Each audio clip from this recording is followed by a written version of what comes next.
धन्यवाद। इसके साथ ही साधक पूज्यपाद स्वामी जी महाराज आज श्रद्धा का प्रसंग समाप्त करते हैं। भक्ति प्रेम से सींचिए करके दया दयाल, अपनी श्रद्धा दान कर सबको करो निहाल। स्वामी जी महाराज की भक्ति प्रकाश से ये प्रार्थना दोहा, भक्ति प्रेम से सींचिए करके दया दयाल, अपनी श्रद्धा दान कर सबको करो निहाल। एक जीवंत दृष्टांत के माध्यम से पूज्यपाद स्वामी जी महाराज ने आज श्रद्धा के महात्म्य को कितने सुंदर ढंग से दर्शाया है। श्रद्धा का एक पक्ष ये भी है, ये स्वीकार करना इस संसार में जो कुछ भी घटित होता है अपने ऊपर, औरों के ऊपर, इर्द गिर्द संसार में जहाँ कहीं भी कुछ घटित होता है वह सब राम इच्छा से होता है। ये श्रद्धा का पक्ष है, ये श्रद्धा का चिन्ह है। ये मात्र सिद्धांत नहीं है, ये श्रद्धा का पर इस पर विश्वास इस प्रकार कब होगा जब आपकी साधना चरम सीमा तक पहुंच जाएगी। ये विश्वास, ऐसा विश्वास होना इतना आसान नहीं है। जो कुछ भी मुझ पर घटित हो रहा है, सारे संसार में घटित हो रहा है, सब परमात्मा की इच्छा से घटित हो रहा है और उसकी इच्छा में अहित नहीं है। जो कुछ भी होता है, कहीं भूकंप आया है तो उसमें भी हित है, कहीं कुछ भी हुआ है उसमें भी हित है। ये एक भक्त की भावना है और ये सत्य है। परमात्मा की हर सजा में भी करुणा है। साधक जनों, ये कभी भी परख के देख लीजिएगा। अब तो वह दंड देता नहीं, लेकिन ऐसा दंड देता हुआ वह दिखाई देता है। चाहे वह यमराज दंड देता है, चाहे जो व्यक्ति उन्होंने नियुक्त किए हैं वह दंड देते हैं, लेकिन अंततः तो यही दिखाई देता है कि परमात्मा दंड दे रहा है। उसका स्वभाव दंड देना नहीं है, वह दंड नाम का शब्द जानता ही नहीं है। आपके अपने कर्मों के अनुसार जिनकी नियुक्ति इस प्रकार की हुई है दंडित करने की, वह दंड देते हैं। परमात्मा तो केवल एक ही बात करना जानता है और वो है क्षमा। कोई जाके बाई का लाल परमात्मा के द्वार पर क्षमा मांगे, गिड़गिड़ा के क्षमा मांगे, ये कभी हो नहीं सकता कि उसके दरबार से उसे खाली हाथ लौटना पड़े। कितनी महान है ये श्रद्धा। संत महात्मा फरमाते हैं, साधक की अपनी श्रद्धा ही आशीर्वाद के रूप में आपके पास लौटती है। वाह, आपकी अपनी श्रद्धा ही आशीर्वाद, चाहे वे मेरे गुरुजन दे रहे हैं, चाहे वह परमात्मा दे रहा है, आपकी श्रद्धा ही आशीर्वाद बन के तो लौटती है। आप जितने श्रद्धालु उतने अधिक आशीर्वाद, उतनी प्रचुर मात्रा में आशीर्वाद आपको प्राप्त होंगे। संत महात्मा उदाहरण देते हैं, जैसे सागर का पानी खारा, वाष्प बनता है, आकाश में जाता है। आकाश उसे खारा नहीं रहने देता, उसे मीठा बना के तो वर्षा के माध्यम से बरसा देता है। साधक की अपनी श्रद्धा ही आशीर्वाद बन के तो लौटती है। आइए साधक सुनो, दो एक स्वामी जी महाराज जैसे दृष्टांत तो नहीं है सुंदर जैसे उन्होंने दिया है, पर दो एक दृष्टांतों के माध्यम से आज इस श्रद्धा की चर्चा को समाप्त करेंगे। एक गरीब आदमी है, परमात्मा का भक्त है, जीवन दास नाम है उसका। परमात्मा के दरबार में जाना है, बेचारा बहुत कुछ अफोर्ड नहीं कर सकता। लोग तो परमात्मा के दरबार में जाते हैं, मूर्ति के आगे बहुत कुछ चढ़ाते हैं, अपने समर्थ से भी अधिक, कभी परमात्मा को रिझाने के लिए, कभी दूसरों को दिखाने के लिए। ये परमात्मा जाने कैसी कैसी भावनाएं हुआ करती हैं। एक सेठ था, वह अपनी जेब में बहुत से कॉइन्स रखता था और एक एक करके जोर से फेंकता था ताकि मेरे कॉइन्स की आवाज परमात्मा तो सुने ही सुने, लेकिन बाकी जो आसपास वाले हैं वो भी सुने कि सेठ कितना दानी है, कितना दयालु है, कितना कुछ चढ़ा रहा है परमात्मा के दरबार में। ये बेचारा गरीब आदमी है। आज एक दुकान पर गया, कमल का फूल देखा, पसंद आया। आज भगवान के श्री चरणों में यही अर्पित करूंगा। डरते डरते पूछा, लाला कितने का है? कहा आपसे 10 रुपये लूंगा। अपनी जेब टटोली, देखा है 10 है, शायद 10 ही थे। 10 रुपये देने को किए तो उतनी देर में एक और व्यक्ति आ गया। पूछा ये फूल कितने का है? कहा बिक गया, इन्होंने ले लिया है 10 रुपये में, मैं 25 दूंगा।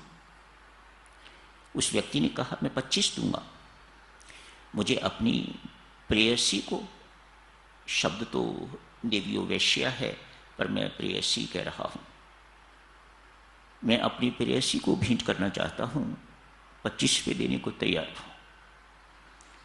भक्त को बहुत बुरा लगा, देखो मेरी गरीबी का नाजायज फायदा उठा रहा है, इसे पता है कि मैं इससे अधिक अफोर्ड नहीं कर सकता, लेकिन कुछ भी हो मैं भगवान के लिए संकल्प कर चुका हूं कि ये फूल मैंने उनके श्री चरणों में समर्पित करना है, अतः बोल दिया 50 रुपये दूंगा।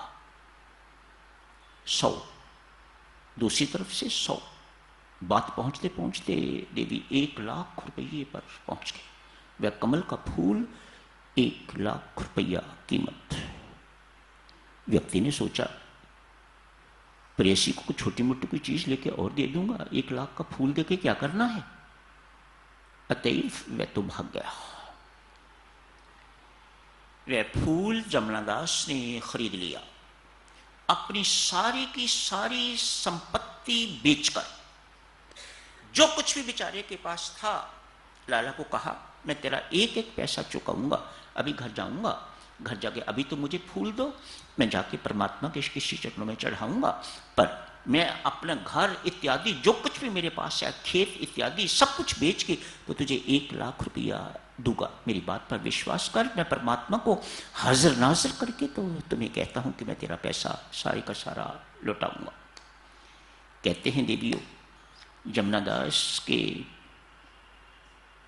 भगवान के श्री चरणों में फूल रखने की देरी थी, भगवान का मुकुट धरती पर गिर गया।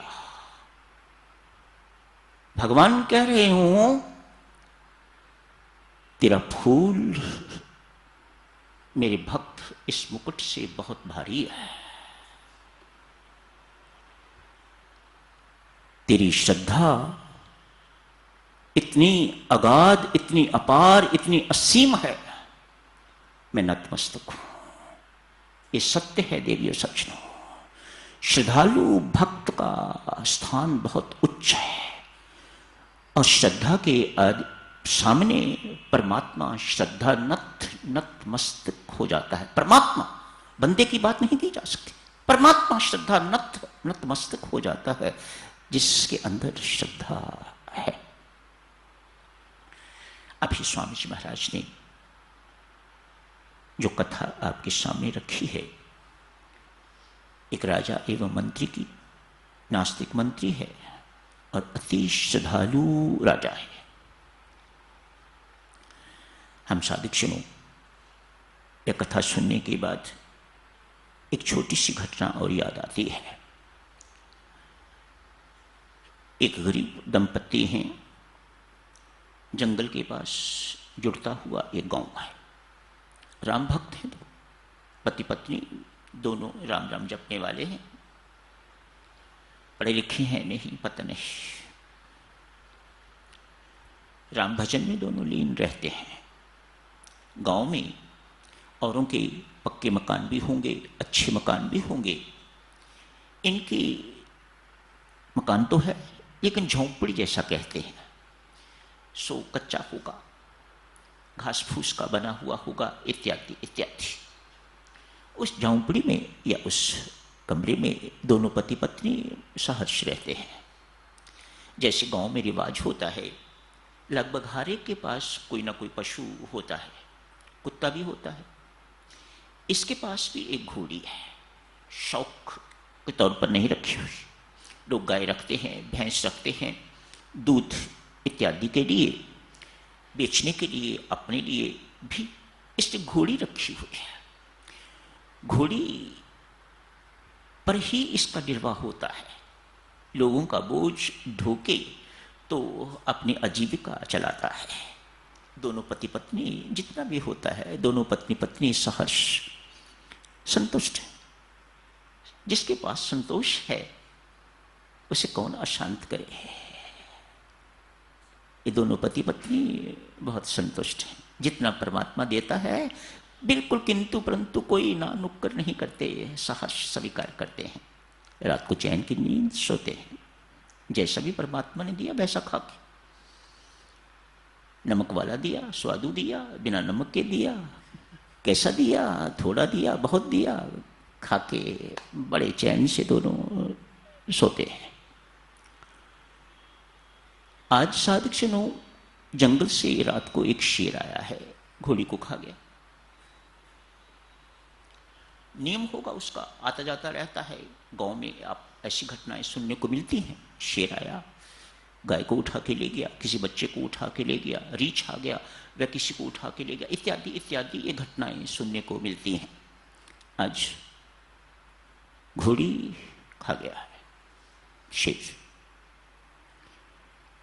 पत्नी बिलख रही, रोटी रोजी का साधन था, खत्म हो गया, भूखे मरेंगे, क्या चिंता करती है। बंदा कहता है, पति कहता है, अरे क्यों चिंता करती है, मेरे राम पर भरोसा रख।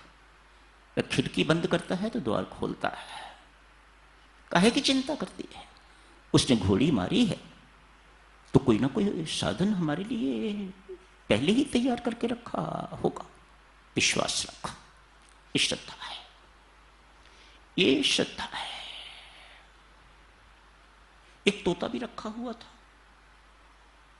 सुबह जगाने के लिए रोज जगाता था। भौर भई रात गई, सुबह सुबह ही टराने लग जाता था। भौर भई रैन गई, रात बीत गई, सवेरा हो गया है। ये तोते की आवाज सुन के पहले लोग तोतों को इस प्रकार से, पंछियों को कुछ ना कुछ पढ़ाया करते थे। लटपट पंछी चतुर सुजान सबका दाता श्री भगवान, बोल मियाँ मिठू इत्यादि इत्यादि, कुछ ना कुछ, राम राम सीताराम, कुछ ऐसी बातें सिखाते रहते थे। ये बोलता था, रैन गई भौर भई। आज पिंजरे का द्वार खुला रह गया, तोता उड़ गया। पत्नी फिर बेचारी बेचैन, लो पहले घोड़ी गई, अब तोता भी गया। कौन जगाएगा सुबह, हमारे पास कोई टाइम पीस नहीं, अलार्म बजाने वाला, जगाने वाला कोई नहीं। मुर्गे की आवाज से जागना होगा। गांव में लोग मुर्गे की आवाज सुनते हैं तो उठते हैं। पहली बांग दी है, दूसरी बांग दी है, उसके मुताबिक उन्होंने अपना टाइम जो है वह निश्चित किया होता है।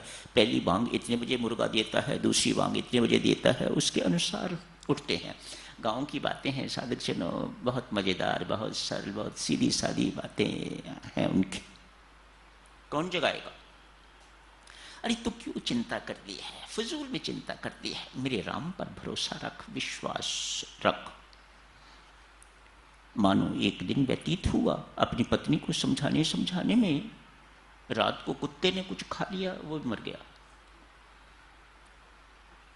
3 मृत्यु एक घर में,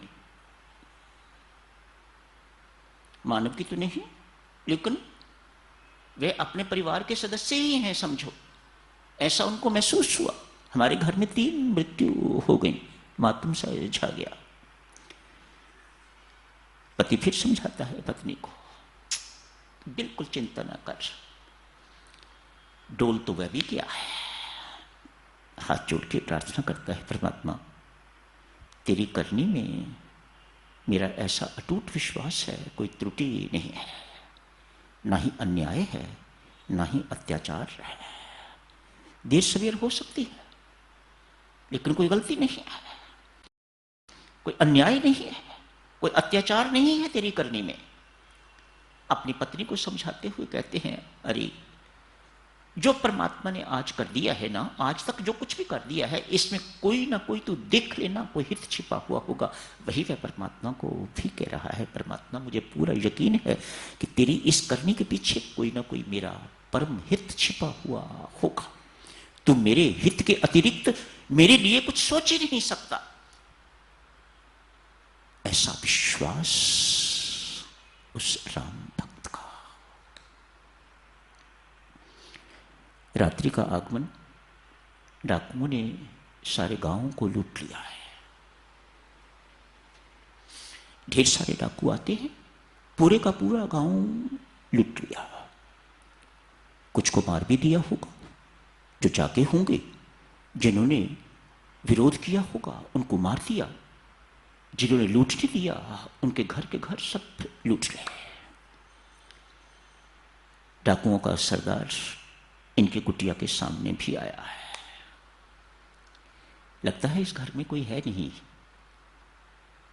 न कोई पशु बार बंधा हुआ है, न कुत्ता ही भौंक रहा है।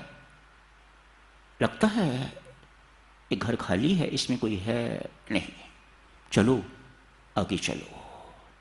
सुबह हुई, भक्त को पता लगा कि रात को ऐसी दुर्घटना घटित हो गई है। डाकू आए थे, सारे का सारा गांव लूट के चले गए, इतनी सारी हत्याएं करके चले गए। तब कहा, देख परमात्मा की करनी कितनी मीठी है। यदि हमारे घर के आगे घोड़ी जिंदा खड़ी होती, कुत्ता भौंकता होता, तो हमारा घर भी लुट गया होता और हो सकता है हमारी भी हत्या हो गई होती। राम की करनी में देवी कोई दोष नहीं है। ऐसा विश्वास, जो कुछ होता है परमात्मा की इच्छा से होता है और उसकी इच्छा में किसी का अहित नहीं है। इसी को श्रद्धा कहा जाता है। तो साच क्षणों में इसी के साथ ही श्रद्धा के प्रसंग को समाप्त करने की इजाजत दीजिएगा। धन्यवाद।